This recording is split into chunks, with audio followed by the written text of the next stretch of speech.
Muy buenos días, tengan todos ustedes, señoras y señores. El Instituto de Investigaciones Jurídicas de la Universidad Nacional Autónoma de México les da la más cordial bienvenida a la conferencia magistral El derecho de consulta previa a las comunidades étnicas e indígenas en el derecho constitucional colombiano y en la jurisprudencia del sistema interamericano,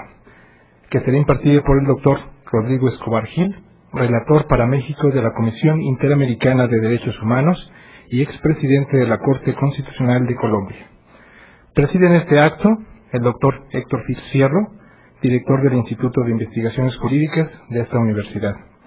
El doctor Jorge Carpizo, presidente del Instituto Iberoamericano de Derecho Constitucional. Y el doctor José de Jesús Orozco Enríquez, comisionado de la Comisión Interamericana de Derechos Humanos, investigador de este instituto y coordinador de esta actividad académica. Damos ahora el uso de la palabra al doctor Héctor Fix Fierro, director de este instituto. Muy buenas tardes. Simplemente yo lo único que quiero en esta oportunidad es dar la bienvenida al doctor Rodrigo Escobar Gil, decirle que esta es su casa académica en México, que estamos muy contentos de que nos acompañen y señalarles a ustedes pues que es realmente un honor y una oportunidad realmente excepcional tenerlo esta tarde para dictar una conferencia sobre el derecho de consulta previo a las comunidades étnicas e indígenas. Estamos muy complacidos aquí en el instituto de su visita y nos complace que también nos acompañen el doctor Jorge Carpizo, investigador emérito del instituto y presidente del Instituto Iberoamericano de Derecho Constitucional, a quien le voy a pedir que después haga la presentación formal de nuestro conferencista invitado, y el doctor José de Jesús Orozco Enríquez, también investigador del instituto y miembro de la Comisión Interamericana de Derechos Humanos y coordinador del evento del día de hoy, quien después de la conferencia hará también una breve intervención. Bienvenidos, muchísimas gracias, bienvenido. Muchas gracias, señor director, señor comisionado, embajador Marín, maestro Fixamudio, colegas universitarios. Creo que comparto con ustedes dos gustos esta mañana. La primera, que estoy seguro vamos a escuchar una estupenda conferencia de la cual vamos a aprender, porque no solo nos va a hablar alguien con grandes conocimientos teóricos sobre la materia, sino que ha tenido una gran importancia en la práctica en Colombia. Y el segundo gran gusto de esta mañana, que estoy seguro que todos compartimos, es que después del problema de salud que tuvo nuestro queridísimo investigador emérito, don Héctor Fixamudio, ya nos está acompañando de nueva cuenta en actividades académicas con el mismo gusto y entusiasmo de siempre. Como dicen los jóvenes, y la mayoría de los que veo aquí es jóvenes, pues con estos dos gran gustos ya hice el día. Don Rodrigo Escobar Gil es abogado de la Universidad Javeriana de Bogotá, que como todos sabemos es una de las mejores y más prestigiadas, doctor en Derecho Administrativo de la Universidad Complutense de Madrid, magistrado de la Corte Constitucional durante el período comprendido entre 2001 y 2009, presidente de ese alto tribunal entre febrero de 2007 y febrero de 2008, director general del Fondo Rotatorio del Ministerio de Justicia entre 1992 y 1993, abogado consultor y apoderado judicial durante más de 16 años de distintas empresas privadas y entidades del Estado, profesor universitario en Derecho Administrativo. Actualmente es miembro de la Comisión Interamericana de Derechos Humanos y conjuez de la Corte Constitucional y consultor jurídico. Junto a todo este cúmulo de actividades, nunca ha abandonado su actividad académica, es autor de varios libros, solo voy a mencionar algunos, como El contrato de leasing, La responsabilidad contractual de la administración pública,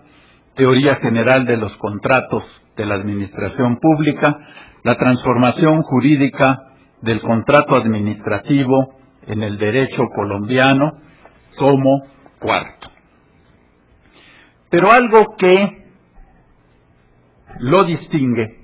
es la actividad que tuvo como magistrado, aquí decimos ministro, de la Corte Constitucional de Colombia. Todos sabemos que es una de las mejores cortes constitucionales de toda América Latina por su jurisprudencia, una jurisprudencia de vanguardia que se cita en todos los campos, por otros tribunales, cortes o salas constitucionales y por la doctrina. Muchos libros sobre el tema de este Instituto de Investigaciones Jurídicas hacen referencia a la jurisprudencia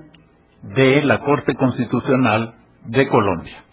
Y el magistrado, el señor ministro Rodrigo Escobar, fue el ponente en varias sentencias extraordinariamente importantes. Sería imposible, además lo importante es escucharlo a él, pero sí quiero nada más señalar, y por el título, todos vamos a entender la relevancia de sus proyectos que después se convirtieron en tesis jurisprudenciales. La doctrina probable, procedencia de la acción de tutela contra providencias judiciales por defectos de interpretación, medidas de protección especial para las personas secuestradas y sus familias frente al incumplimiento de obligaciones mercantiles, la reelección presidencial, el reconocimiento de derechos civiles de orden patrimonial a las parejas de un mismo sexo, protección de los derechos de las víctimas con respecto a los llamados muros de la infamia, protección de las comunidades indígenas frente a las decisiones que les afectan. Por eso les decía que nuestro conferencista magistral de esta mañana no es alguien solo que haya estudiado este tema, sino lo conoce profundamente. Y la mejor prueba, pues son los importantes proyectos que presentó y que merecieron la aprobación de los otros magistrados. Entonces, estamos muy atentos a esta conferencia, muy interesados, y para que no diga el señor magistrado que la presentación fue pura alabanza, le voy a decir algo. Así como su obra en derecho administrativo es muy importante, estoy seguro que en el futuro vamos a tener obras tan importantes sobre los derechos humanos. Las estamos esperando. Bienvenido.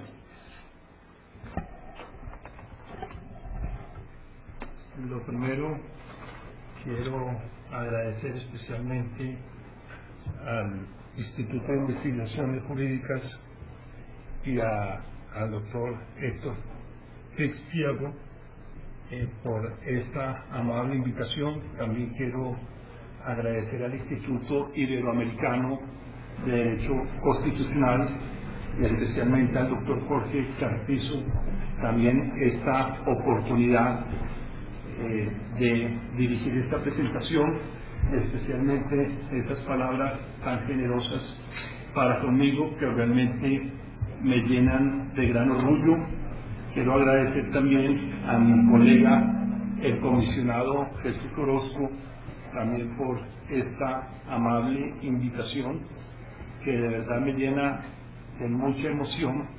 compartir aquí en México estas reflexiones sobre este tema de tanta actualidad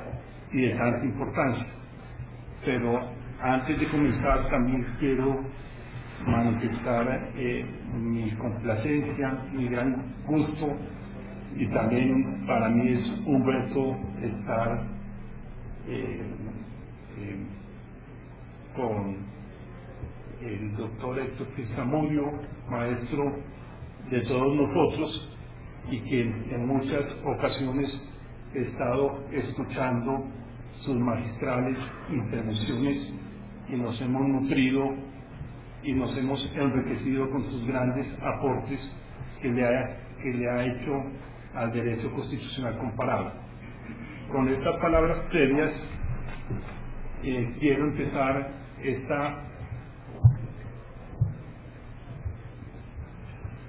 con estas palabras previas quiero empezar esta conferencia señalando que abordar el tema del derecho a la consulta previa de las comunidades indígenas en una nación como la nación mexicana, que goza de una de las mayores riquezas culturales del continente, que ha sido reconocido como el país americano con mayor densidad lingüística, en donde una parte importante de la población está constituida por población indígena, y en donde habitan numerosos pueblos y comunidades indígenas a lo largo de todo su territorio, y que constituye uno de los países en donde se marca profundamente el carácter multiétnico y pluricultural de nuestros pueblos americanos. Realmente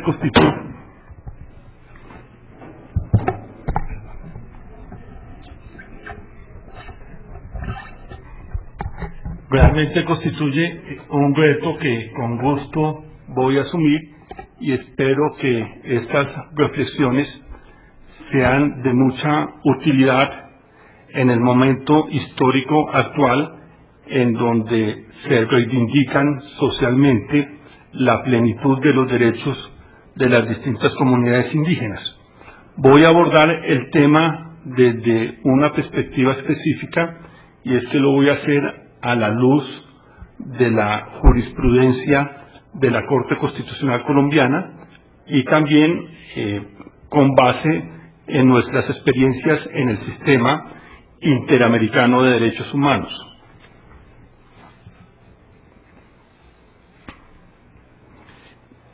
En relación con la armonización de los derechos de las comunidades indígenas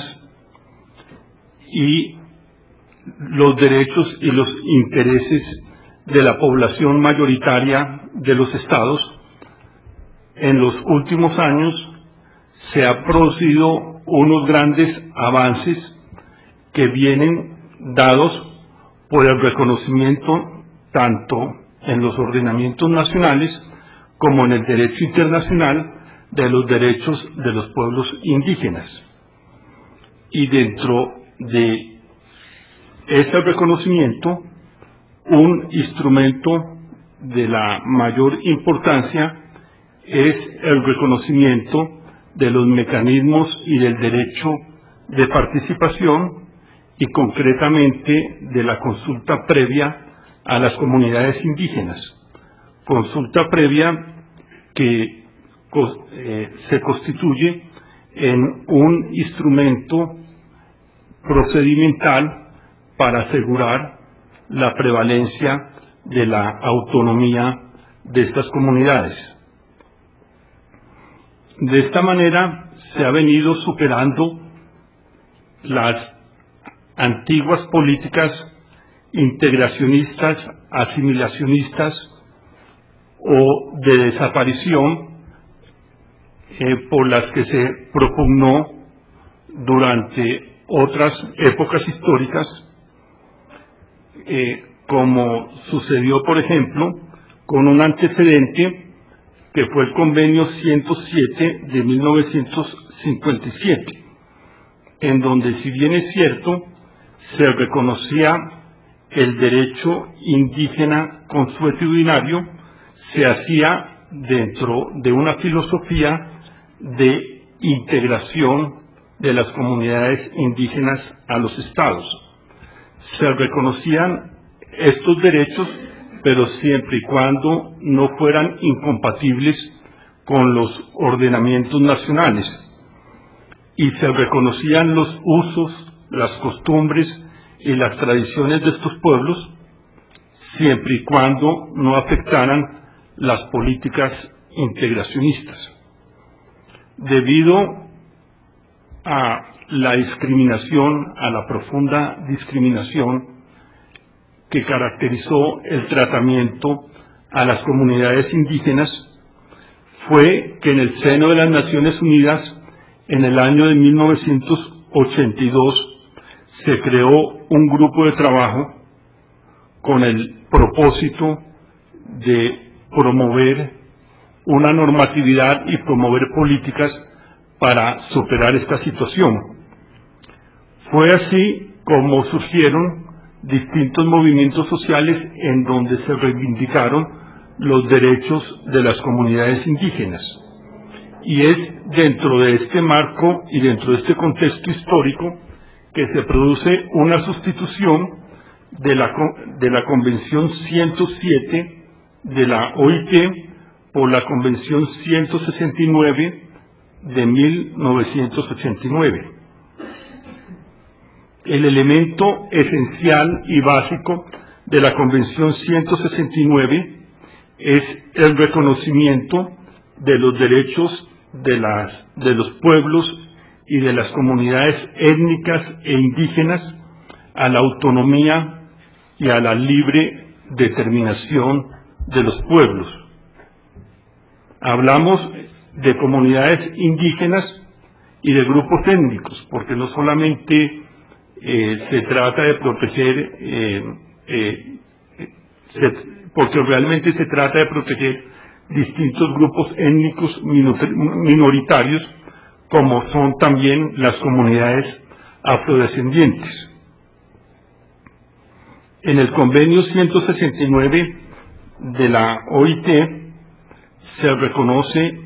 la dignidad y la igualdad de los derechos de las comunidades indígenas. Se reivindica el derecho de estas comunidades a definir su propio destino histórico.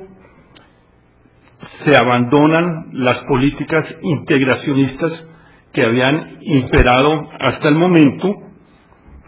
y se reconoce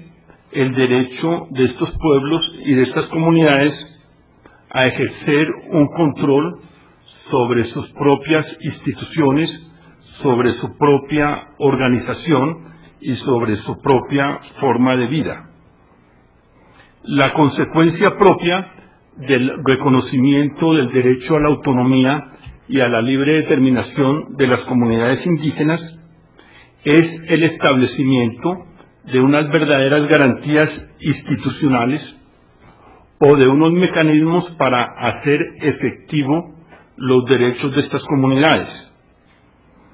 Y dentro de esos mecanismos para hacer efectivo el derecho de las comunidades se consagra y se promueve los derechos a la participación, a la consulta, al consentimiento previo, libre e informado. Para comprender y entender mejor lo que ha sido el desarrollo tanto doctrinal como a nivel jurisprudencial del derecho a la consulta previa, creo que es muy importante referirnos previamente para explicar el desarrollo del tema a la luz de la jurisprudencia constitucional colombiana,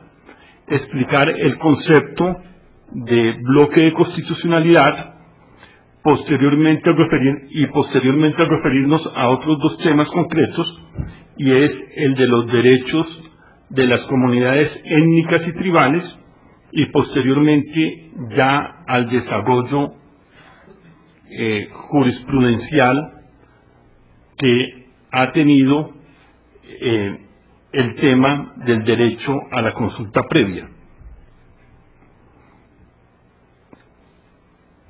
En el desarrollo que ha dado la jurisprudencia de la Corte Constitucional colombiana al derecho a la consulta previa, es imprescindible referirnos al concepto de bloque de constitucionalidad. El bloque de constitucionalidad, como conocemos, tiene su origen en la jurisprudencia francesa, pero sin embargo ese concepto de bloque de constitucionalidad en la jurisprudencia francesa tiene distintas matices y variaciones en el derecho constitucional comparado, teniendo en consideración la regulación específica que haga cada constitución. Fundamentalmente se trata de un conjunto de normas que al lado de la Constitución comparten la característica propia que es la supremacía normativa. En el constitucionalismo colombiano, al lado de la Constitución, hay un conjunto de normas jurídicas que tienen exactamente la misma jerarquía de la Constitución, y junto con la Constitución ese conjunto de normas establecen todo un conjunto de principios, de valores y de reglas que orientan la construcción de las distintas instituciones jurídicas. Pero para lo que a nosotros respecta, un punto esencial es que ese conjunto de normas es un referente básico para el ejercicio del control de constitucionalidad. En Colombia, el bloque de constitucionalidad, el concepto bloque de constitucionalidad, deriva fundamentalmente de los artículos 93 y 94 de la Constitución. El artículo 93 señala que los tratados internacionales de derechos humanos ratificados por Colombia y que no sean susceptibles de suspensión durante los estados de excepción tienen el mismo valor de la Constitución. Por lo tanto, para que se entienda que un tratado internacional forme parte del bloque de constitucionalidad, es necesario que sean tratados de derechos humanos, no tratados de orden comercial o tratados de carácter económico, sino fundamentalmente tratados de derechos humanos, y sean de aquellos tratados en donde se regulen los derechos que no sean susceptibles de suspensión en los estados de excepción. De otro lado, la Constitución colombiana, en el artículo 93, señala que la interpretación de los derechos consagrados en la Constitución debe hacerse en armonía con los tratados internacionales de derechos humanos, de lo cual también se deduce que la interpretación que hagan los órganos judiciales de esos tratados internacionales tienen que ser también de conformidad con la interpretación autorizada que formulen los órganos internacionales de derechos humanos, y especialmente la Comisión Interamericana y la Convención Interamericana. Y de otro lado, el artículo 94 de la Constitución colombiana establece una cláusula que es muy común a las constituciones de Latinoamérica, conforme a la cual, si algún derecho no se encuentra reconocido expresamente en la Constitución, eso no significa que no deban reconocerse cuando son inherentes a la persona humana. La Corte Constitucional, a lo largo de su jurisprudencia, ha venido identificando y definiendo qué tratados internacionales forman parte de ese bloque de constitucionalidad. La primera vez que se refirió al tema fue en la sentencia T-409 de 1992, en donde señaló que la Convención de Ginebra I, en lo referente a la libertad de conciencia y en lo inherente al derecho a la objeción de conciencia, consagraba un derecho fundamental no susceptible de suspensión y que por lo tanto entraba a formar parte de ese bloque de constitucionalidad. Y a partir de esa sentencia, durante los últimos 20 años, se han venido identificando los tratados de derechos humanos que forman parte de ese bloque de constitucionalidad. De esta manera, se ha dicho que hay un bloque de constitucionalidad en sentido estricto y un bloque de constitucionalidad en sentido lato. Bloque de constitucionalidad en sentido estricto está dado por las normas o por el contenido normativo consignado expresamente en la Constitución y por los tratados internacionales de derechos humanos. La consecuencia de ser un bloque de constitucionalidad en sentido estricto hace relación a que se tratan de normas que se encuentran en la misma jerarquía constitucional. Y de otro lado, se habla de un bloque de constitucionalidad en sentido lato o en sentido amplio. Además de la Constitución y de los tratados internacionales, hay un tipo especial de leyes que no son propiamente las leyes ordinarias, sino las leyes estatutarias y orgánicas, que se dice que forman parte del bloque de constitucionalidad, pero no para asignarle a esas normas la misma jerarquía de la Constitución, sino única y exclusivamente para efectos del control de constitucionalidad. Cuando se demanda una ley, el Tribunal Constitucional compara esa ley con el ordenamiento superior. Entonces, tratándose de las leyes orgánicas y estatutarias, son un referente de control cuando se trata de leyes ordinarias que deban estar sometidas a esas leyes superiores. He hecho referencia al concepto de bloque de constitucionalidad porque los tratados internacionales en relación con el tema de los derechos de los pueblos indígenas, concretamente el convenio 169 de la OIT, pero también la Convención Americana y la Declaración Americana de los Derechos Humanos, en lo pertinente, tienen en nuestro ordenamiento constitucional la misma jerarquía de la Constitución. Y ese punto es importante porque cualquier ley de la República que se expida o cualquier acto de la administración pública tendrán que satisfacer los parámetros establecidos por los tratados internacionales. Y la interpretación de nuestros jueces también debe ser conforme a la interpretación de los tribunales internacionales. En relación con los derechos de los pueblos indígenas, tal como lo acabamos de señalar, la fuente en donde se reconocen positivamente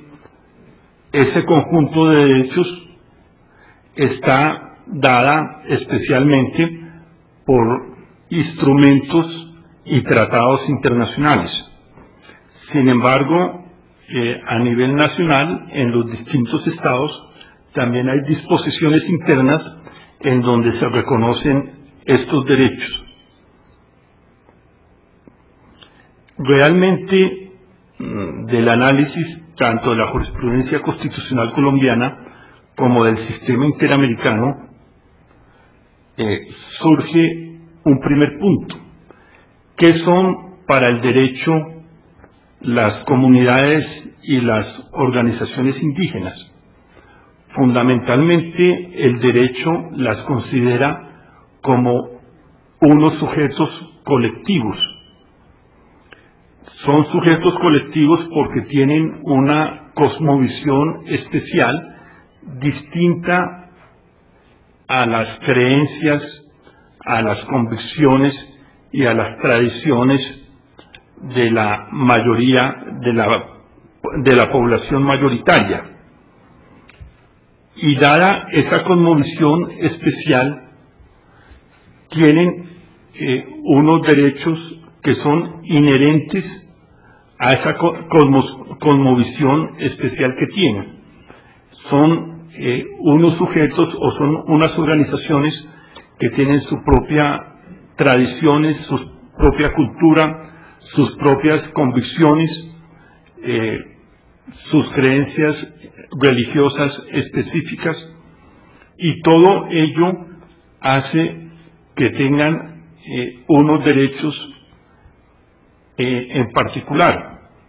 Estos derechos han sido considerados como derechos fundamentales. Los derechos de las comunidades indígenas son considerados derechos fundamentales, y entre los principales derechos que podríamos mencionar como ente colectivo es el derecho a la subsistencia como comunidad, el derecho a la integridad étnica, cultural y social, el derecho a la propiedad colectiva y el derecho a la participación en las decisiones que los afectan. Lo característico de estos derechos es la integralidad, indivisibilidad e interdependencia. Eso significa que para que verdaderamente tengan sentido y eficacia cada uno de los derechos, se tienen que garantizar y respetar los derechos en su conjunto. Esos derechos conforman una unidad inherente a un titular colectivo y deben respetarse para que adquieran sentido y significación. Por ejemplo, el derecho a la propiedad colectiva, el derecho a la propiedad debe respetarse, porque si no se respeta el derecho a la propiedad, otros derechos pierden totalmente su sentido. Por ejemplo, el derecho a la identidad étnica, cultural o social no tendría ningún sentido o sería un solo reconocimiento formal en donde no se reconociera el derecho a la propiedad colectiva. En relación con este primer derecho, sobre el cual ha habido un gran desarrollo por parte de toda la jurisprudencia, este derecho deriva de la Convención 169 de la OIT y de la Convención y de la Declaración Americana de los Derechos Humanos. En la jurisprudencia se ha precisado el sentido y el significado del derecho a la propiedad colectiva. Este derecho a la propiedad para las comunidades indígenas es muy distinto a lo que en Occidente conocemos como el derecho a la propiedad privada. Realmente trasciende el concepto de lo que nosotros entendemos como derecho a la propiedad y trasciende totalmente pues, las concepciones individuales o liberales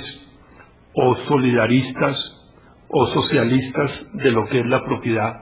privada. Realmente este es un derecho que yo diría tiene un sentido tridimensional, porque hace alusión a esa relación especial que tienen las comunidades indígenas con sus territorios ancestrales y con sus recursos naturales. Una relación que ha dicho la jurisprudencia de las distintas cortes que es una relación de carácter espiritual. Y realmente hace relación a que no solamente es necesario que se proteja ese derecho a la propiedad para garantizarle a las comunidades indígenas el uso y el disfrute de sus territorios, sino para garantizarles su autonomía, su libre determinación, para garantizarles su desarrollo social y cultural acorde con sus tradiciones, pero lo fundamental, para garantizarles su subsistencia como ente colectivo. Hay en la Corte Interamericana varios pronunciamientos muy importantes. Me voy a referir solamente a dos de ellos. Al caso de la comunidad Mayagna contra Nicaragua en el año 2001. Allí la Corte Interamericana, en relación con el derecho a la propiedad colectiva, estableció el criterio de la interpretación integral. Es decir, que para que efectivamente se reconozca y para que efectivamente pueda garantizarse a las comunidades el goce efectivo de ese derecho a la propiedad colectiva, es esencial que también se les reconozcan los otros derechos propios de las comunidades indígenas, como es el derecho a la identidad étnica, cultural y social, el derecho a la participación y consulta previa, etc. Y señaló la Corte Interamericana que es un derecho que está estrechamente ligado con la cultura, con la religión y con el derecho consuetudinario de las comunidades indígenas. Otro caso muy importante es el del pueblo Salamanca contra Surinam, en donde la Corte Interamericana resaltó el criterio o la interpretación de integralidad e interdependencia del derecho a la tierra con los otros derechos de las comunidades indígenas, en donde se señaló además que la tierra no solo es importante para las comunidades para su propia subsistencia, sino para garantizarles la continuidad de vida y la identidad cultural, que la tierra es lo que constituye la esencia de su vida social, ancestral y espiritual. La Comisión Interamericana, en sus distintos pronunciamientos, en sus distintas decisiones, también ha precisado el sentido y el alcance del derecho a la propiedad colectiva. Un instrumento importante que les recomiendo es el informe del 30 de diciembre del 2009, en donde se hace toda una sistematización del derecho de los pueblos indígenas y en especial del derecho a la consulta previa. La Comisión Interamericana ha señalado que el fundamento de este derecho a la propiedad colectiva es el artículo 21 de la Convención Americana y el artículo 23 de la Declaración Americana. Si nosotros leyéramos esas normas, prima facie parecería que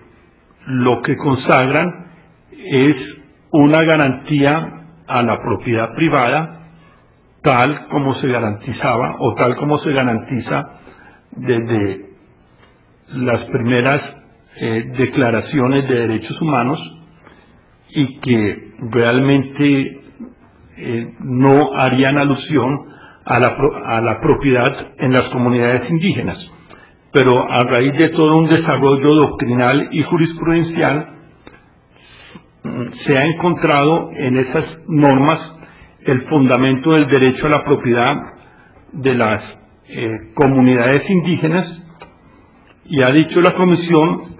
que estos instrumentos protegen la vinculación estrecha de las comunidades con sus territorios ancestrales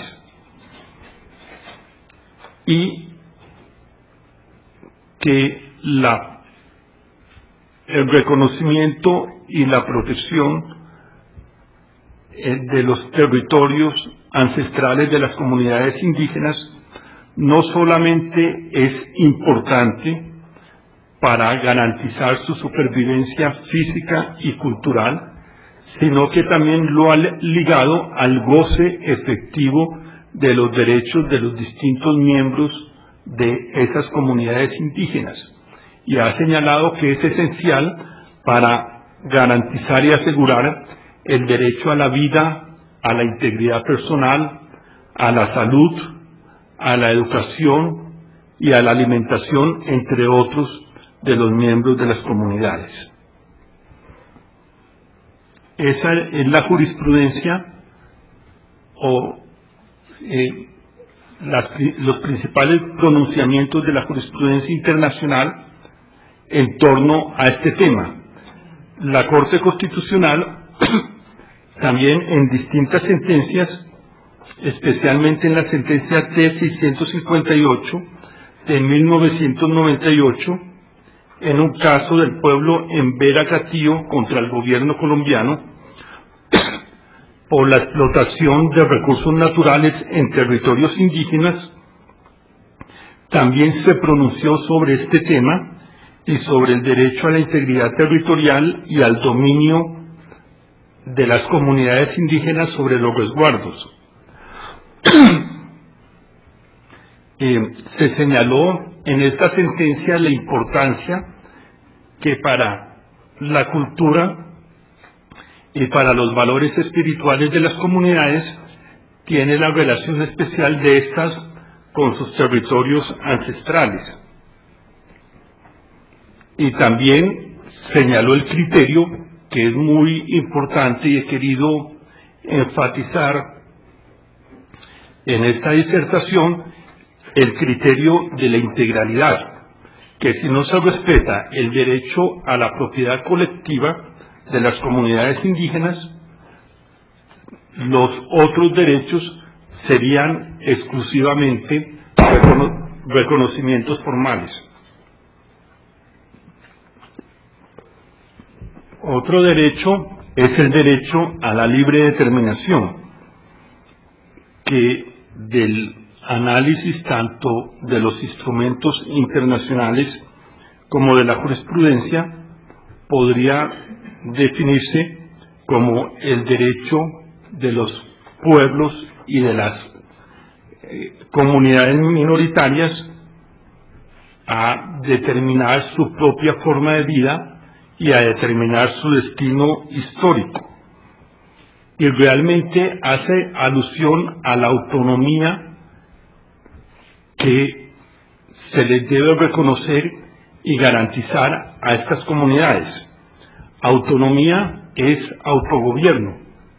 y autonomía es la posibilidad no solamente de darse en sus propias autoridades, de designar a sus gobernantes de acuerdo con sus usos y tradiciones, sino también la de darse en sus propias normas, la de poder resolver sus propios conflictos a través de sus mecanismos de control social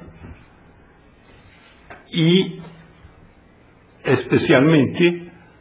a intervenir en todas las decisiones que los afectan. El otro derecho fundamental de estas comunidades es el derecho a la participación. El derecho a la participación deriva en relación con estas comunidades y de estos grupos de un valor superior que están que inspira los distintos ordenamientos constitucionales y es el valor del reconocimiento de la diversidad étnica y cultural. El mecanismo mediante el cual se propende por proteger y asegurar esa diversidad étnica y cultural es el derecho de participación de las comunidades en las decisiones que les atañen y especialmente el derecho de consulta. Realmente el derecho de participación es un derecho de raigambre eminentemente democrática, es inherente a los estados constitucionales y democráticos de derecho,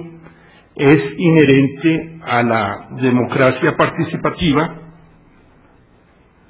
y además es un derecho político, es un derecho fundamental de todos los miembros de una comunidad.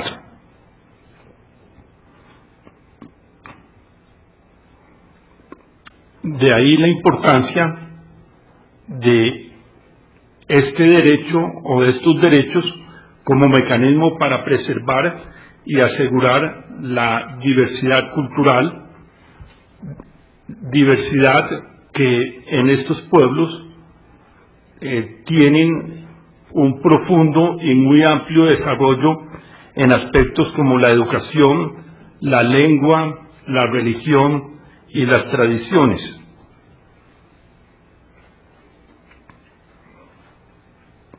En el Estado constitucional y democrático de derecho, el derecho fundamental a la consulta es un mecanismo y es una garantía para asegurar la diversidad étnica y cultural. La jurisprudencia constitucional colombiana ha señalado que el fundamento o la razón de ser de ese derecho a la consulta se encuentra en el propio modelo de la Constitución, modelo en donde se reconoce un Estado culturalmente plural y heterogéneo, y un Estado comprometido con la protección y la defensa y la preservación de esa diversidad étnica y cultural.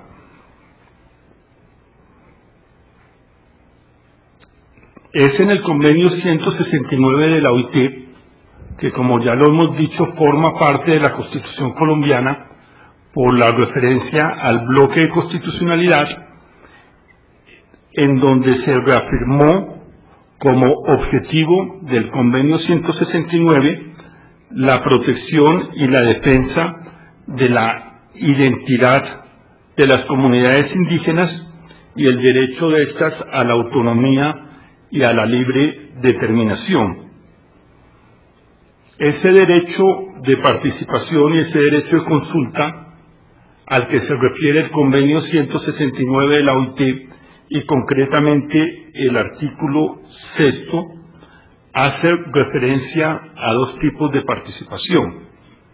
Uno es el derecho de participación que tienen los indígenas en los distintos decisiones y asuntos de carácter general que afectan a toda la población. Y otro es el derecho en relación con las decisiones que directamente le afectan. En relación con lo primero, que también señala la Convención 169 de la OIT que debe respetarse, se propugna porque al lado de la consulta previa se respete el derecho de los indígenas y de las distintas comunidades a participar en las mismas condiciones que el resto de la población en la adopción de todas las decisiones generales. Y de esa manera se garantiza y se reconoce esa participación de las comunidades, por ejemplo, en la concurrencia a las elecciones. Se deben garantizar los derechos de los indígenas a concurrir a las elecciones y a designar a los representantes de la nación o a los representantes de las distintas organizaciones territoriales en la misma forma como se garantiza al resto de la población. Pero también debe garantizarse ese derecho de los indígenas a participar en los debates democráticos y en los procesos de formación de las leyes de carácter general en la misma forma como se les respeta al resto de los ciudadanos. Y en Colombia tenemos un mecanismo de representación especial de las comunidades indígenas, que es la circunscripción especial indígena. En nuestro Congreso de la República, en nuestro Senado y en la Cámara, los indígenas pueden elegir un número de senadores y de representantes que cuando llegan al Senado no representan propiamente a las comunidades indígenas, representan a la nación, pero intervienen en los debates inspirados en la propia cosmovisión de las comunidades indígenas, lo que permite enriquecer los procedimientos legislativos. En cuanto a la consulta previa, dice el artículo 6 de la Convención 169 de la OIT que se refiere a las decisiones que directamente afectan a estas comunidades. Ya más adelante vamos a señalar qué se entiende por decisión que directamente afecte. Por lo pronto, la Corte Constitucional de Colombia ha hecho todo un desarrollo de ese artículo 6 de la Convención 169 de la OIT para concluir,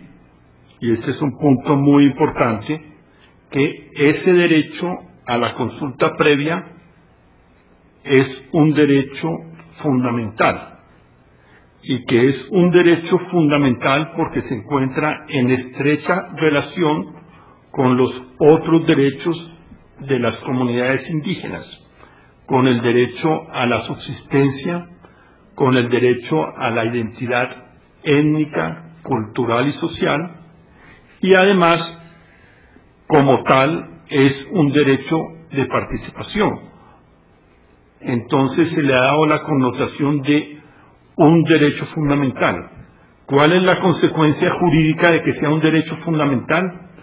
La consecuencia jurídica, de acuerdo con nuestra Constitución, es que es susceptible de protección por la vía de la tutela. Y de ahí que la Corte Constitucional, en distintos pronunciamientos, haya venido amparando este derecho. Para referirme a la experiencia colombiana, muy brevemente me voy a referir a dos sentencias de inconstitucionalidad y a una sentencia de tutela. Las dos sentencias de inconstitucionalidad son muy importantes porque son casos en los cuales se ha dejado sin valor una ley de la República por incumplirse el requisito de la consulta previa. El primer pronunciamiento fue en la sentencia C-030 del 2008, en donde una ley que se conoce como la ley forestal, que regulaba todo lo atinente a los bosques, fue demandada por unas comunidades indígenas con el argumento de que violaba el artículo 6 de la Convención 169 de la OIT y un conjunto de normas de la Constitución. Como quiera que el objeto de esa regulación era el manejo, el aprovechamiento, el cuidado y la preservación de los bosques, y realmente los bosques constituyen el hábitat natural de muchas comunidades indígenas, la Corte encontró que efectivamente ese conjunto de disposiciones afectaban directamente a las comunidades indígenas y como consecuencia de ello la declaró inconstitucional. En ese procedimiento de formación de la ley se respetó el derecho de las comunidades indígenas a participar como el resto de los ciudadanos en el proceso legislativo, enviando cartas, participando en las audiencias públicas. Sin embargo, dijo la Corte que ese proceso de participación, que es el de carácter general, no sustituye al procedimiento de consulta previa. Y se establecieron unas reglas en que era deber del Estado colombiano, cuando se trataba de leyes que pudieran afectar directamente a estas comunidades, ponérselas en conocimiento a las comunidades, ilustrarlas y darles la oportunidad efectiva de presentar sus pronunciamientos. Otro caso muy importante, que es muy similar al anterior, es la sentencia 175 del 2009 sobre el Estatuto de Desarrollo Agrario. Era todo un cuerpo normativo armónico y sistemático que tenía como aprovechamiento establecer las reglas para el desarrollo agropecuario y la explotación de las tierras. En este caso, habían tanto disposiciones generales que afectaban a toda la comunidad, como también otras disposiciones dirigidas especialmente a las comunidades indígenas. En este caso, y teniendo en consideración la sentencia que se había producido el año anterior, el gobierno quiso darle la oportunidad a los indígenas de consultarlos previamente, pero ya lo hizo extemporáneamente, ya al final del debate legislativo. Entonces también se concluyó que la ley era contraria a la Constitución. Allá usamos la expresión inexequible, y se consideró que el procedimiento usado por el gobierno era contrario al principio de la buena fe, que impone que los mecanismos a través de los cuales se surta la consulta sean adecuados y efectivos para lograr un verdadero acuerdo con estas comunidades. Otro caso muy importante, ya no en materia de control abstracto de constitucionalidad, sino en control concreto y en relación con medidas administrativas,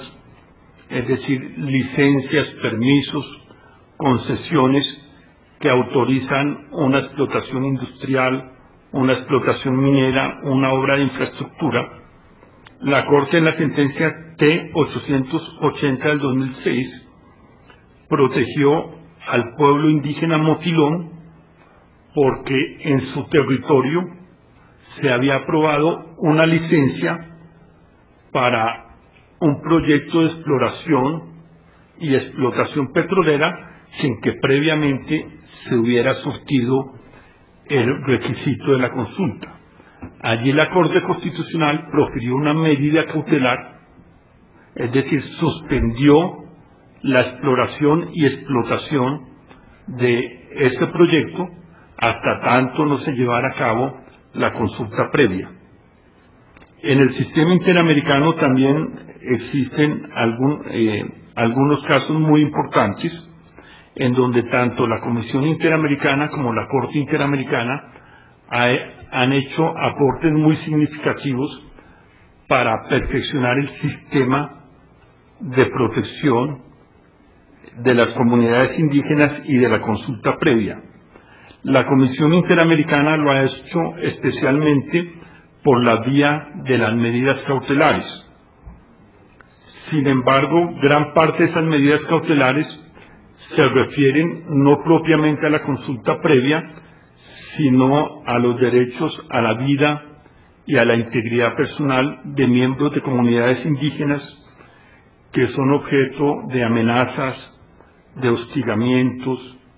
de asesinatos o de desplazamientos. Pero sin embargo, esas medidas cautelares han tenido incidencia en el tema de la consulta previa. Pero en relación con la consulta previa podemos citar dos casos muy importantes, que es el caso del pueblo Saramaca del año 2002, en donde se concedió una medida cautelar porque no se realizó la consulta previa para proyectos de extracción de recursos naturales en territorios ancestrales. Y otro caso muy importante es el del pueblo Ensted contra Paraguay del año 2004, en donde también se otorgó una consulta previa. Este pueblo había sido también víctima de un desplazamiento forzado, entonces en ese caso procedió la consulta previa. Estas decisiones, estas medidas cautelares de la Comisión Interamericana tienen un valor vinculante. En lo que respecta a la jurisprudencia constitucional colombiana, la Corte Constitucional ha señalado que estas medidas cautelares son vinculantes y obligatorias para el Estado y para todas las autoridades de la República, y lo ha hecho fundamentalmente con base en el principio de la buena fe, que deben orientar a los Estados en el manejo de las relaciones internacionales, en el principio pacta sunt servanda, o sea que si los Estados suscriben un tratado, deben cumplirlo, con base también en la prevalencia que tienen los derechos fundamentales en el ordenamiento constitucional. Si se trata de medidas cautelares para hacer efectivo y para asegurar los derechos fundamentales, y si los derechos fundamentales son norma constitucional, tienen que ser cumplidas estas decisiones, y también con base en el principio conforme al cual las actuaciones de los Estados deben ajustarse a la interpretación que hagan los organismos internacionales de los derechos humanos. La Corte Interamericana también ha producido una jurisprudencia muy importante, y de la jurisprudencia de la Corte Interamericana sobre la consulta previa se pueden destacar varios aspectos. En primer lugar, pues toda la concepción, todo el reconocimiento y todas las garantías que hace de la relación de los pueblos indígenas con sus territorios ancestrales. En segundo lugar, ha precisado y ha definido los casos que requieren consulta previa y el procedimiento a seguir. De otro lado, también ha establecido la necesidad en algunos casos de ir más allá de la consulta previa y exige el consentimiento previo, libre e informado. Y también es muy importante toda la sistematización que ha hecho la Corte Interamericana sobre el tema de las reparaciones. Frente a los daños a las comunidades indígenas, ha desarrollado todo el concepto de reparación, que no se limita únicamente a una indemnización económica, sino a la restitución de la situación anterior, lo cual comprende la devolución de las tierras, e incluso ha ido mucho más allá y le ha ordenado a los estados promover políticas para preservar la cultura de los pueblos indígenas, como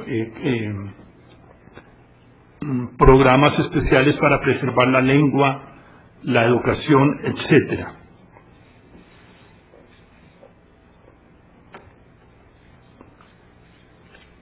Continuando con el tema de la consulta previa,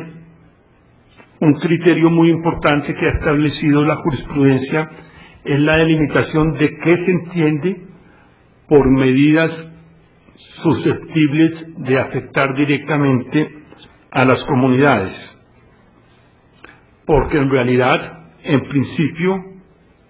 una ley por su carácter general y abstracto, su destinatario es toda la comunidad. Y en principio de una ley per se, no podría decirse que se afecta un miembro de esa comunidad, sino es en su etapa o en su instancia aplicativa.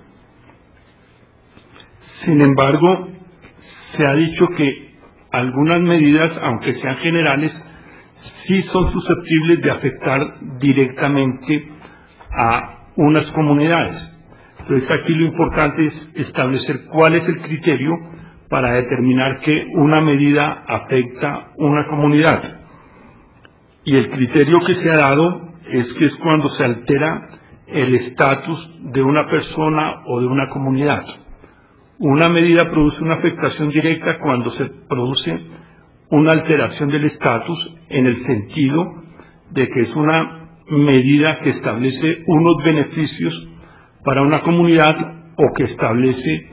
unos gravámenes y restricciones. En esos casos es cuando procede la consulta. La Convención Interamericana, un vacío de o no propiamente un vacío, la Convención Interamericana, la Convención 169 de la OIT, y tampoco obviamente los otros instrumentos internacionales establecen el procedimiento que debe aplicarse a la consulta previa. En eso la Convención 169 ha sido flexible y ha dejado que los estados profieran la legislación a fin de regular los procedimientos de consulta. Sin embargo, ante el vacío y ante la insuficiencia de esa regulación, porque los estados realmente ha sido muy escasa la legislación orientada a regular la consulta, pues se han establecido unas reglas jurisprudenciales tanto a nivel de la Corte Interamericana como a nivel de la Corte Constitucional Colombiana. El punto en el que más se ha hecho, se ha resaltado, es el de la buena fe,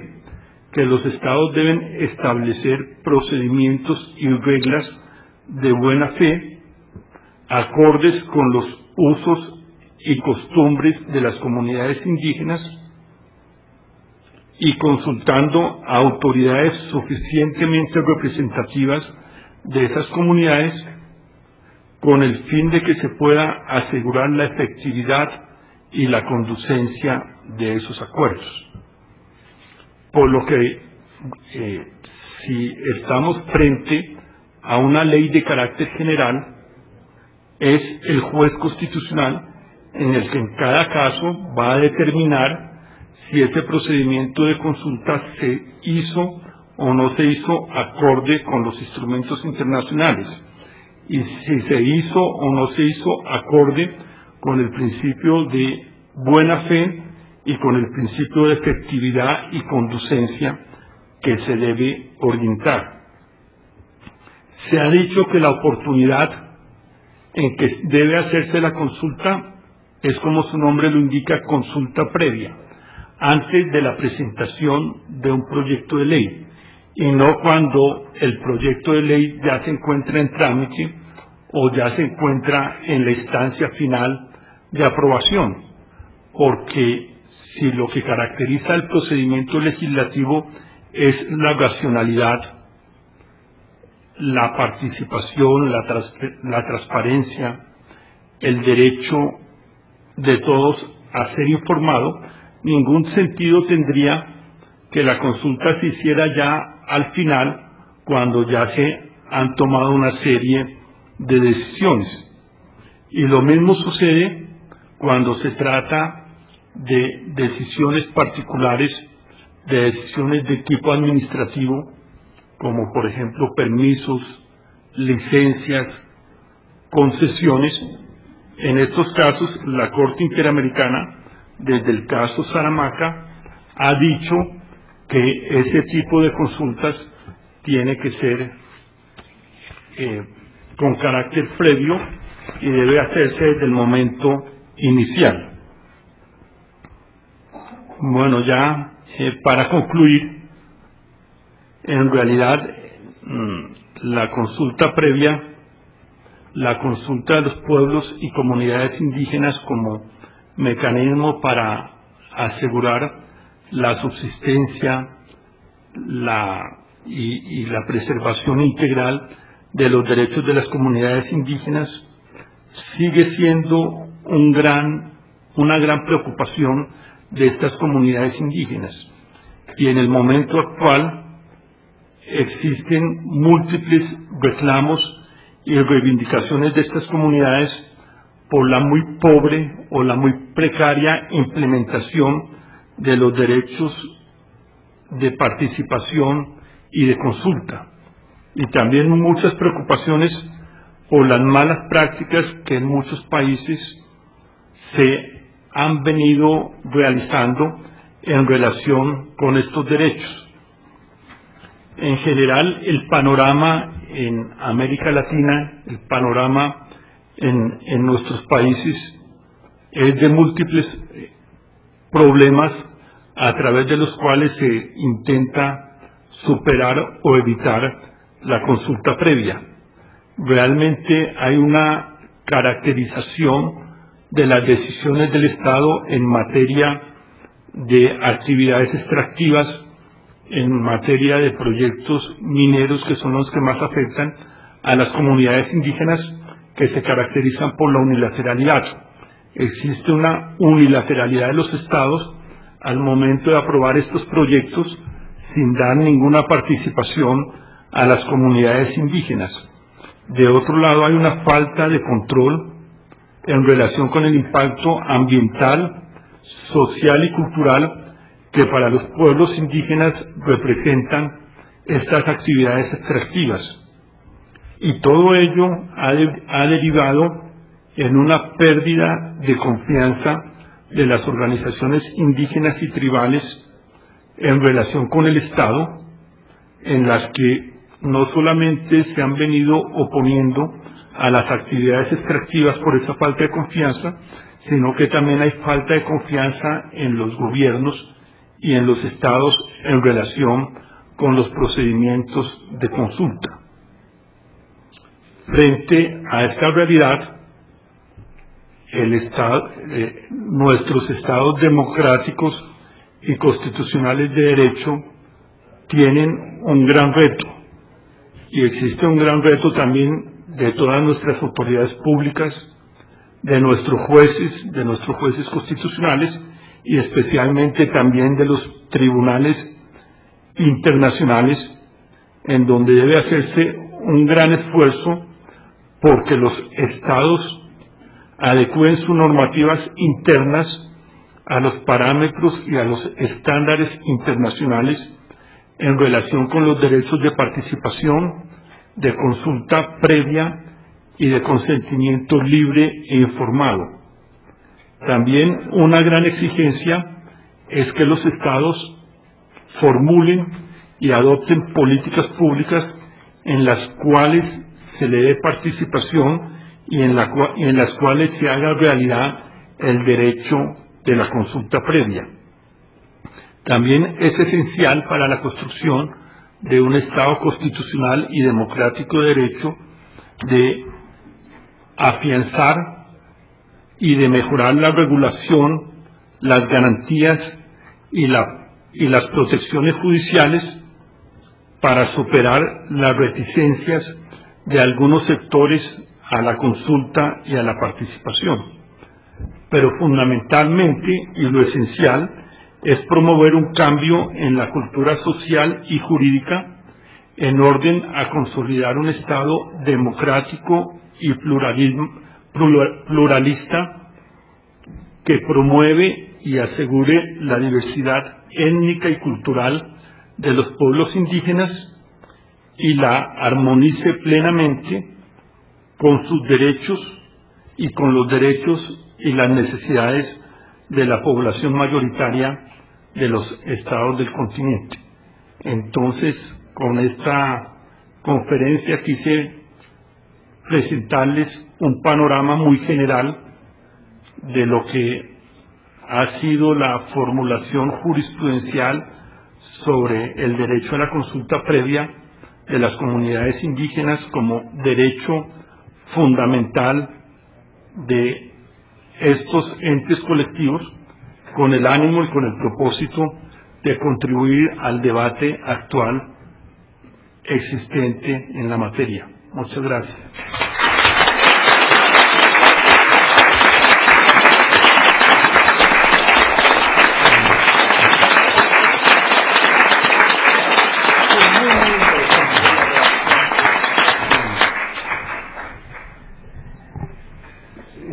Felicidades, señor comisionado Rodrigo Escobar. Antes de abrir un espacio para que las y los asistentes puedan escuchar las respuestas del comisionado Rodrigo Escobar con relación a las preguntas planteadas, que por lo que veo son varias, con motivo de su excelente conferencia magistral, la cual no solo refleja su docta formación y el profundo conocimiento y dominio que tiene sobre el derecho de consulta previa a las comunidades étnicas e indígenas, sino su reconocido y empático compromiso para su defensa en el derecho colombiano y el sistema interamericano. Permítanseme destacar por qué tiene pleno sentido la realización de este evento y la presencia de quienes acompañan en esta mesa nuestro conferenciante. Tiene sentido que el acto esté presidido por los doctores Héctor Fierro y Jorge Carquizo, no solo por su carácter de titulares de las instituciones convocantes, sino por su permanente compromiso personal con la defensa de los derechos humanos. El primero, por ejemplo, como miembro del Comité Asesor del Consejo de Derechos Humanos de la Organización de las Naciones Unidas, y el segundo, entre muchas otras razones, como presidente fundador de la Comisión Nacional de Derechos Humanos, y por lo que se refiere al tema que nos congrega, por su decisiva intervención para que el gobierno mexicano asumiera una posición inmediata de diálogo y atención ante las demandas de los derechos indígenas impulsadas por la irrupción en 1994, el llamado Ejército Zapatista de Liberación Nacional.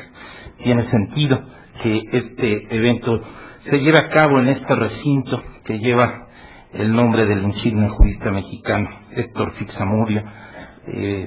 juez y expresidente de la Corte Interamericana de Derechos Humanos, y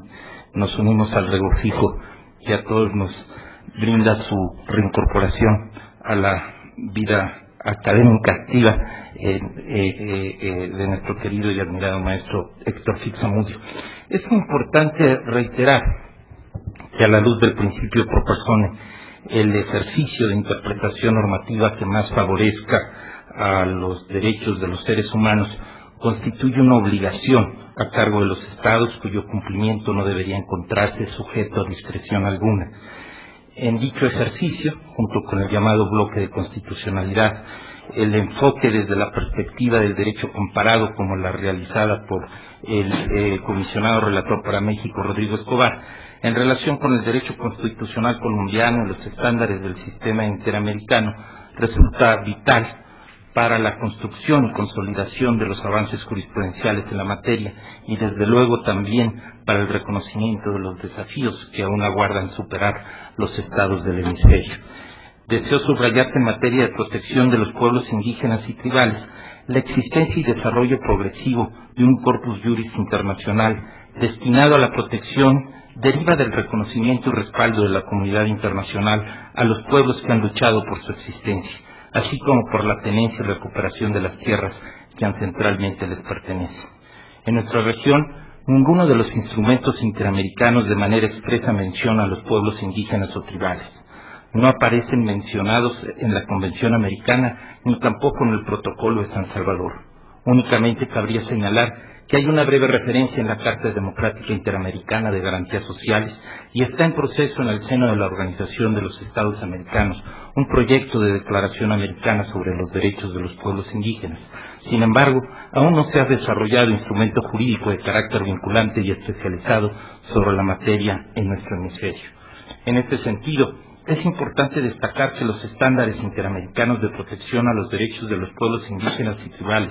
que nos ha compartido el comisionado Escobar han surgido desde una visión analítica y protectora de los derechos que han realizado tanto la Comisión como la Corte Interamericana, de las diversas fuentes del derecho internacional, como los tratados internacionales sobre los cuales tiene competencia, la costumbre internacional, los instrumentos de las Naciones Unidas, el convenio 169 de la OIT, reiteradamente invocado por el comisionado Escobar, las decisiones de los diversos organismos internacionales e incluso de las Cortes de los Estados. Sin embargo, debemos reconocer que las entidades generadoras de todo este corpus juris internacional han sido los propios pueblos indígenas y tribales a través de las reivindicaciones de lo que les es propio, de su identidad cultural y de lo que desde siempre les ha pertenecido. Entre las problemáticas de las que se ha ocupado el sistema interamericano, quizás una de las más relevantes en cuanto a los efectos que tiene hacia el interior de los propios pueblos ha sido la relacionada con la ausencia de consulta previa en las decisiones relativas a cualquier medida que afecte los territorios de los pueblos, de la cual nos ha ilustrado el comisionado Escobar. Es de reiterarse que la relación única entre los pueblos indígenas y tribales y sus territorios constituye un componente fundamental para la supervivencia física y cultural de las comunidades indígenas y tribales, así como de la efectiva realización de sus derechos. Hacia esa dirección, como lo ha afirmado el comisionado Escobar, es fundamental que se garantice el ejercicio de este derecho tanto para la subsistencia material como para la integridad cultural de los pueblos. En las palabras de la Corte Interamericana formuladas con motivo del caso de la comunidad mayagna en Nicaragua, también invocado por el comisionado Escobar, cito, por parte de la Corte Interamericana, para las comunidades indígenas la relación con las tierras no es meramente una cuestión de posesión y producción, sino un elemento material y espiritual del que deben gozar plenamente, incluso para preservar su legado cultural y transmitírselo a las generaciones futuras, concluye la cita. Ante tan vital relación entre los territorios ancestrales y el goce y realización de los derechos de los pueblos indígenas y tribales, en el sistema interamericano se ha forjado una fuerte línea jurisprudencial en relación con la consulta previa. En el ámbito de la Comisión Interamericana, el desarrollo de los respectivos estándares ha avanzado a pasos firmes y, como se observa del informe publicado hace apenas unos días sobre esta materia por la Comisión Interamericana de Derechos Humanos y que invocó el comisionado Escobar, ha tenido también un valioso avance al considerar en forma expresa que bajo algunos supuestos no basta una consulta previa, sino que necesariamente se debe obtener el consentimiento informado de la respectiva comunidad para la realización de determinados actos sobre los territorios ancestrales de los pueblos. Quisiera señalar que este desarrollo de los estándares interamericanos relacionados con la consulta previa y el consentimiento informado, como lo podemos interpretar de la magnífica conferencia dictada por el comisionado Escobar, no resulta espontáneo ni accidental, sino resultado de una sólida articulación entre las fuentes del derecho, producto de la interpretación extensiva que obliga a realizar el mencionado principio pro persone, que deriva de la interpretación del artículo 29 de la Convención Americana sobre Derechos Humanos y de la cada vez mayor visibilización de la problemática indígena y tribal en los foros internacionales. Sobre este desarrollo del tema indígena por los organismos internacionales, vale recordar que la Corte Interamericana se ha pronunciado, por lo menos en 7 oportunidades, respecto al derecho de la propiedad de las comunidades indígenas y tribales, y con especial énfasis en los casos citados por el comisionado Escobar, relativos a la comunidad Saramaca contra Surinam y el caso de la comunidad indígena Yaquiaxa contra Paraguay, donde ha desarrollado en su dictum algunos pronunciamientos sobre la consulta previa. En forma paralela, la Comisión Interamericana de Derechos Humanos se ha referido al respecto en sus informes de fondo, demandas ante la Corte y diversos informes temáticos y sobre países que han ido de la mano con los pronunciamientos del Comité de Derechos Humanos y del relator sobre la materia de la Organización de las Naciones Unidas. La Comisión Interamericana, en coincidencia con lo expuesto por el comisionado Escobar, ha concluido en su informe, que fue publicado apenas la semana anterior, que el significado de la consulta previa respecto de cualquier proyecto a realizarse sobre sus territorios ancestrales se debe realizar cito, durante la fase exploratoria de planeación del proyecto con suficiente antelación al comienzo de las actividades de ejecución, y debe ser una, cito, nuevamente, consulta culturalmente adecuada, pero también informada y realizada, cito, de buena fe, con la finalidad de llegar a un acuerdo con base en decisiones razonables. Sin embargo, más allá de esa consulta, la Comisión Interamericana ha reconocido, a partir del alcance formulado por la Corte en el caso del pueblo Saramaca, que existe una obligación de obtener el consentimiento previo informado de los pueblos indígenas o tribales que serían afectados por algún proyecto en sus tierras ancestrales en los siguientes supuestos: cuando los planes o proyectos de desarrollo o inversión impliquen el desplazamiento de los pueblos o comunidades indígenas de sus territorios ancestrales; en los casos en que la ejecución de planes de inversión o desarrollo o concesiones de exploración de los recursos naturales privarían a los pueblos de la capacidad de usar y gozar de sus tierras y recursos para su subsistencia, o bien cuando se pretendan depositar o almacenar materiales peligrosos en tierras o territorios indígenas. Este avance es sumamente importante en el sistema interamericano y asegura, en una mayor medida, el goce del derecho de propiedad de los pueblos indígenas ante el juego de las fuerzas de grandes complejos empresariales y los intereses económicos de los estados sobre sus territorios. Cabe señalar que tan solo en el periodo comprendido entre enero de 2010 a la fecha, en donde he tenido el honor de conformar la Comisión Interamericana con destacadas y destacados colegas, de manera especial con el comisionado Rodrigo Escobar, en donde la Comisión Interamericana ha recibido 27 solicitudes de medidas cautelares relacionadas con el goce de los derechos de los pueblos indígenas y tribales, en donde la Comisión ha intervenido en aquellas donde se ha producido una situación de gravedad, urgencia y de riesgo inminente sobre un daño irreparable a los miembros de la comunidad indígena o tribal. Entre otros, me permitiría destacar lo relativo a medidas cautelares otorgadas en favor del pueblo indígena Rapa Nui de la isla de Pascua en Chile o de la comunidad Majo en Surinam, y de manera especial en mayo de 2010, por ejemplo, la Comisión otorgó medidas cautelares en favor de los miembros de 18 comunidades del pueblo indígena Maya, Cicapense y Mam, quienes serían gravemente afectados en su salud en virtud de la licencia de explotación minera de oro y plata otorgada por Guatemala a una empresa durante 25 años sin consultar en forma previa, plena, libre e informada a las comunidades afectadas. Están disfrutando de una medida cautelar que emitió la Comisión Interamericana de Derechos Humanos mientras adopta una decisión sobre el fondo de la petición asociada a esa solicitud. Por otro lado, en el ámbito del sistema de peticiones y casos, el 26 de abril del año pasado, la Comisión sometió un nuevo caso a la jurisdicción de la Corte Interamericana, el denominado pueblo Sayayacu contra Ecuador. En este caso, la Comisión señala en su escrito de demanda que el derecho, cito, a la consulta previa comporta no solo el derecho del pueblo indígena a estar adecuadamente informado sobre una eventual intervención en su territorio, sino el derecho a participar en forma efectiva en la decisión que corresponde, concluye la cita, desarrollando por primera vez las implicaciones que su omisión tiene no solo para el derecho de propiedad, sino también en el derecho de acceso a la información. En este sentido, la Comisión indica que, cito, una interpretación sistemática de la jurisprudencia y de los instrumentos del Sistema Interamericano de Protección de los Derechos Humanos permite establecer el derecho de acceso a la información como una condición para el ejercicio de los derechos derivados de la propiedad colectiva de los pueblos indígenas, como lo ha destacado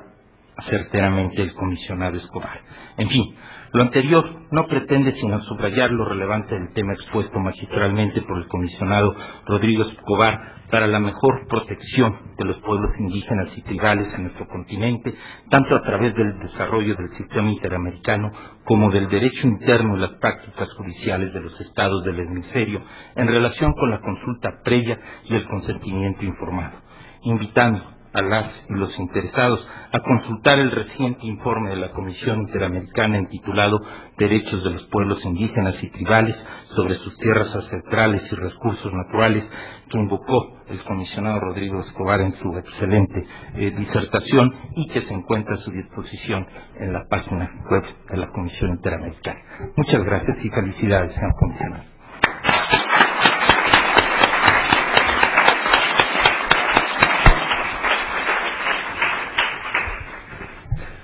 Bien, muchísimas gracias, doctor Orozco, por sus comentarios. Yo sé que ya todos tenemos a lo mejor algo de hambre,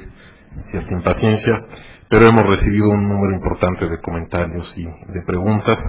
y el doctor Escobar estaría dispuesto a contestar algunas. Yo les pediría su comprensión de que no sea posible referirse a todas,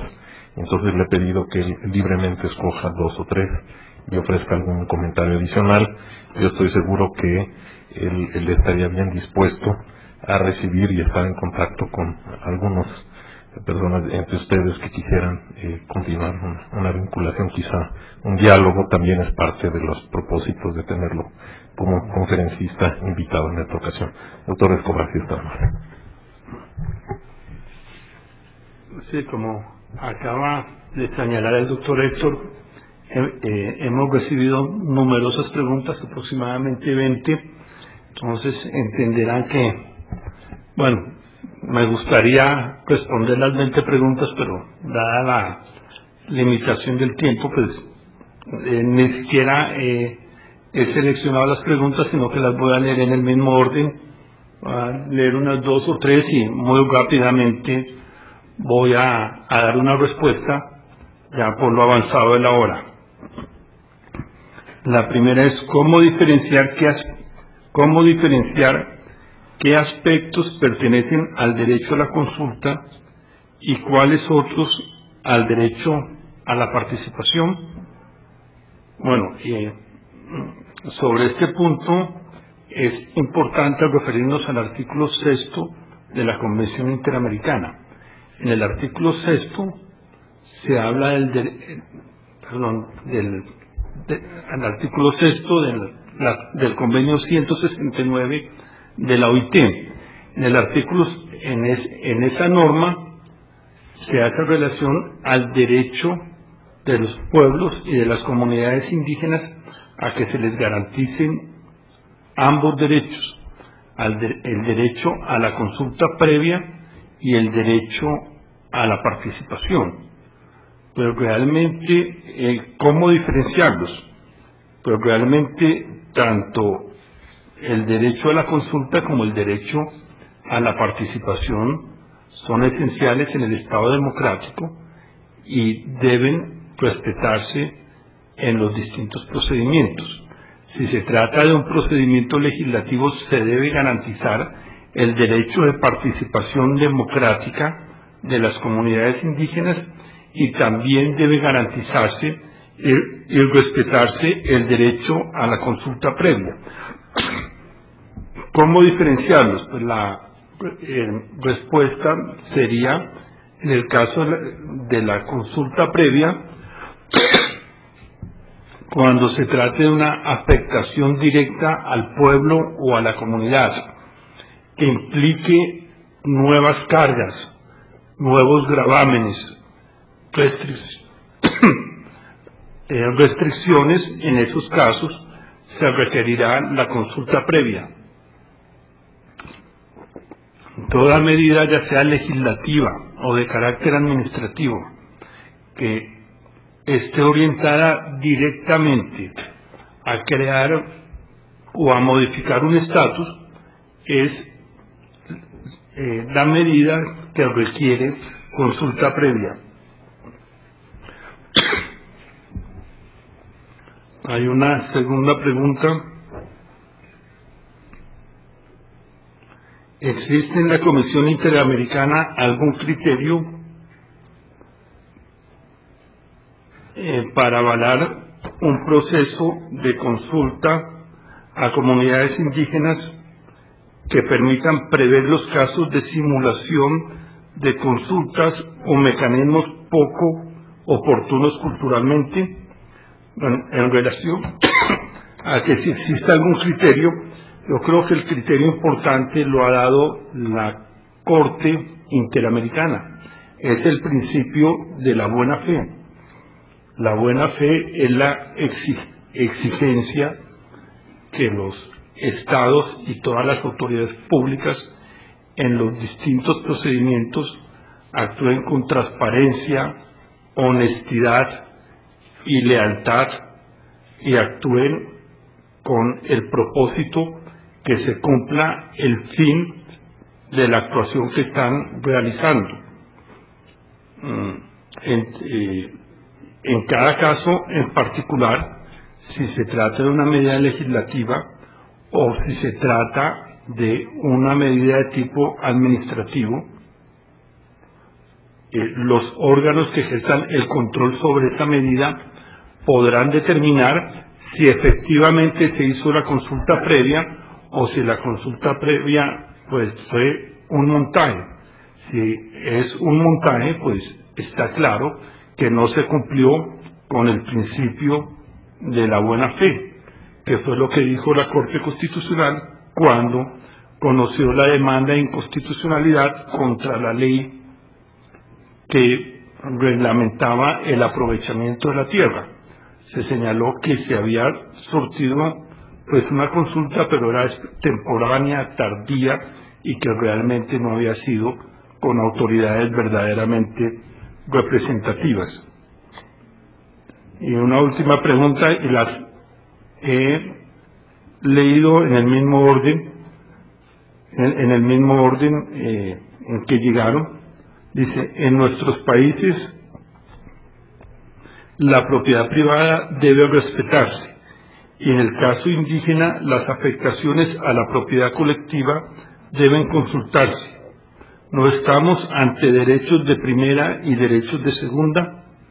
Bueno, entiendo que el sentido de la pregunta no es si derechos de primera y de segunda generación, sino si estamos frente a unos derechos, que el derecho a la propiedad privada prevalece sobre el derecho de la propiedad colectiva. Pero realmente no entiendo que sea así. Tanto las constituciones democráticas, y para que haya un verdadero respeto a una constitución democrática, tiene que respetarse tanto la propiedad privada como la propiedad colectiva. Debe garantizarse, promoverse y protegerse, porque todos los derechos fundamentales y todos los derechos humanos deben respetarse en su conjunto para que verdaderamente se respete la Constitución. Bueno, me limito solamente a estas 3 preguntas porque pues tenemos otro número muy amplio. Yo creo que quedaría a disposición de ustedes en otra oportunidad para cualquier comentario que consideren a bien. Y para terminar, quiero de nuevo reiterar mi gratitud por esta invitación y especialmente por la gran oportunidad de estar aquí en México, que para mí es una verdadera satisfacción personal y espiritual y una gran oportunidad de enriquecerme no solamente con toda su cultura, toda la cultura de este pueblo, sino con todas las aportaciones que le han hecho al humanismo. Muchas gracias.